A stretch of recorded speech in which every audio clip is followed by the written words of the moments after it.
Hi friends, निशा अग्रवाल की channel में आप सबका स्वागत है। मेरा वीडियो पसंद आए तो लाइक एंड सब्सक्राइब कीजिएगा। मेरी चैनल पर पहली बार विजिट कर रहे हो तो सब्सक्राइब किए बिगर मत जाइएगा।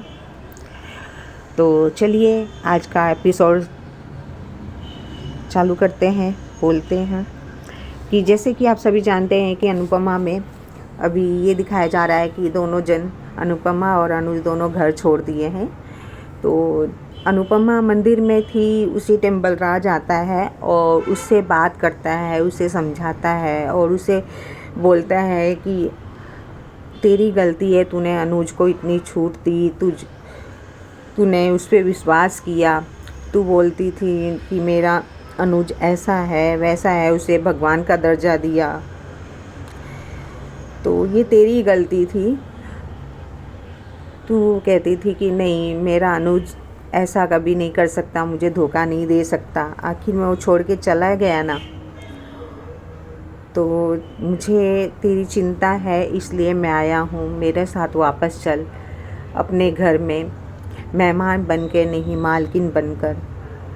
इसी बात पे फिर अनुपमा को बड़ा गुस्सा आता है और वो बहुत कुछ बोल जाती है बलराज को। बलराज भी बहुत बोलता है, अनुज के बारे में बुरा भला कहता है, सब कुछ कहता है।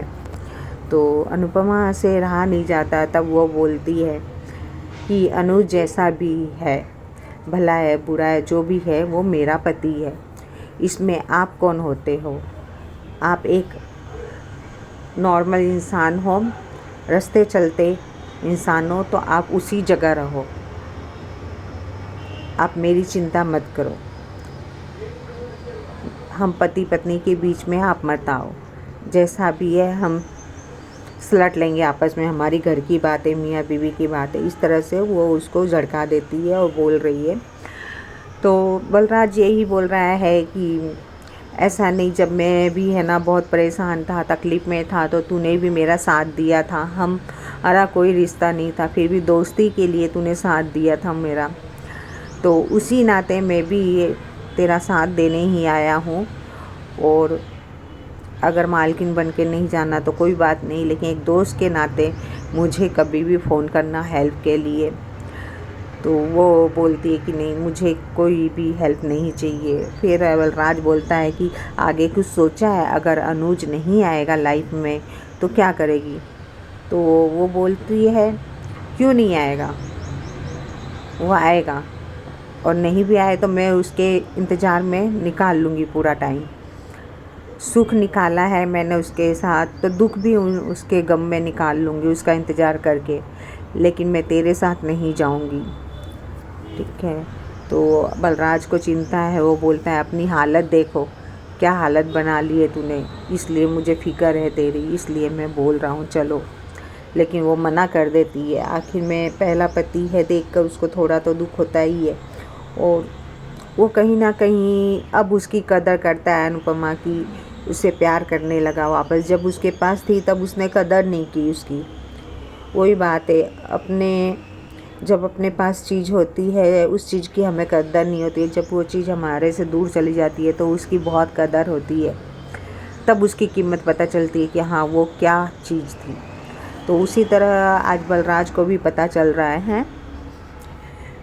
इधर पाकी परेशान है, तो इस तरह से पाकी बोल रही है कि मैं अपने घर जाऊंगी। तो उसका हस्बैंड बोलता है कि नहीं पाकी, तू यहीं रह जा, मैं भी यहीं हूँ। तो वो बोल रही है नहीं, मैं तो मेरे घर जाऊंगी, तुझे रहना है तो तू रह। वो बोल रहा है कि दीदी का साथ देना है, बिज़नेस संभालना है, तो मैं रहता हूँ, तो तू भी रह जा। तो पाकी बोलती है नहीं, आपको रहना है आप रहो, मैं तो जाऊँगी।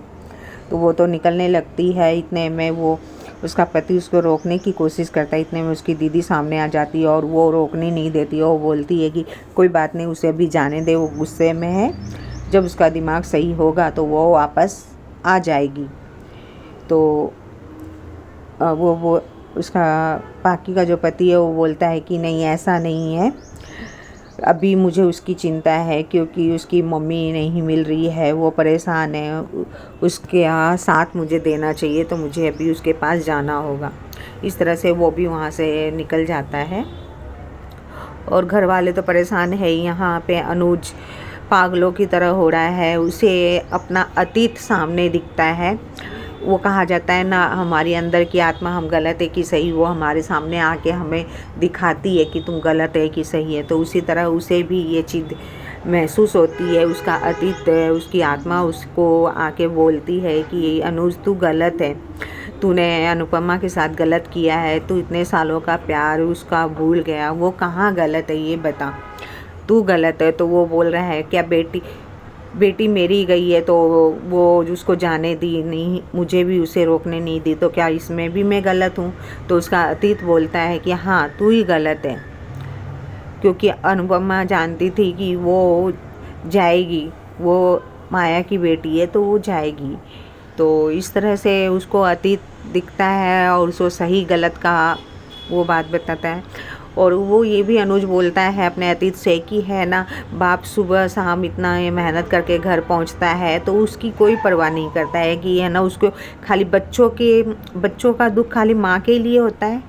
माँ को ही दुख पता चलता है अपने बच्चों से बिछड़ने का, क्या बाप को नहीं पता चलता है? कभी बाप कह नहीं पाता है, बोल नहीं पाता है, रो नहीं पाता, इसलिए नहीं पता चलता है। बाप के भी दिल में दर्द होता है, वो भी समझता है अपने बच्चों से दूर, दर्द उसका दूर होने का मतलब समझता है।